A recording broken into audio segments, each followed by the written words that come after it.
যখন এসেছে তখন দেখা না করে তো নড়বে না। মা অচলা সুরেশবাবুকে আমাদের পরম বন্ধু বলেই মনে করবে।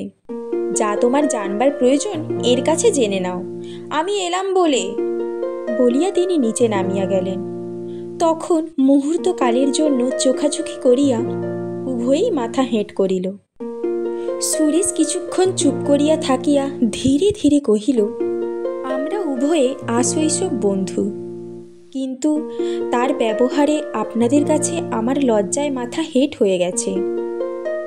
অচলা মৃদুকণ্ঠে কহিল, তার জন্যে আপনার লজ্জার কোনো কারণ নেই। সুরেশ কহিল, আপনি বলেন কি? তার এই কপট আচরণে, এই পাষণ্ডের মতো ব্যবহারে আমি বন্ধু হয়ে যদি লজ্জা না পাই তো আর কে পাবে বলুন দেখি? কিন্তু তখনই তো আমার বোঝা উচিত ছিল যে সে যখনই আমাকে আগাগোড়া গোপন করে গেছে তখন ভিতরে কোথাও একটা বড় রকমের গলদ আছেই। অচলা কহিল, আমরা ব্রাহ্ম সমাজের, কিন্তু আপনি এ সমাজের কোনো লোকের কোনো সংস্রবে থাকতে চান না বলেই বোধ করি তিনি আমাদের উল্লেখ আপনার কাছে করেননি। কথাটা সুরেশের ভালো লাগিল না। অচলা যে তাহারই মুখের ওপর মহিমের দোষ খালনের চেষ্টা করিবে ইহা সে ভাবে নাই। শুষ্ক স্বরে জিজ্ঞাসা করিল, এ খবর আপনি মহিমের কাছে শুনছেন আশা করি?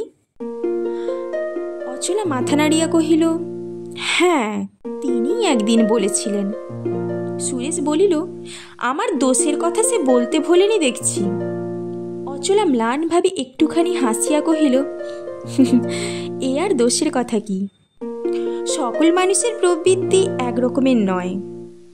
যারা আপনাদের সংস্রব ছেড়ে চলে গেছে তাদের প্রতি আপনাদের ভালো না লাগে তো আমি দোষের মনে করতে পারিনি।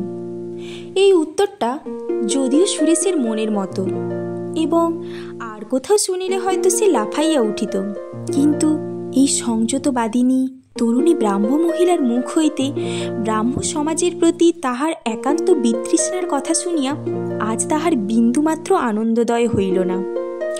বস্তুত এইসব দলাদলির মীমাংসা শুনিতে সে কথাটা বলেও নাই, বরঞ্চ প্রত্যুত্তরে নিজের সম্বন্ধে ইহাও জানিতে চাহিয়াছিল মহিমের মুখ হইতে তাহার আর কোনো সদ্গুণের বিবরণ তাহার কানে গিয়াছে কিনা।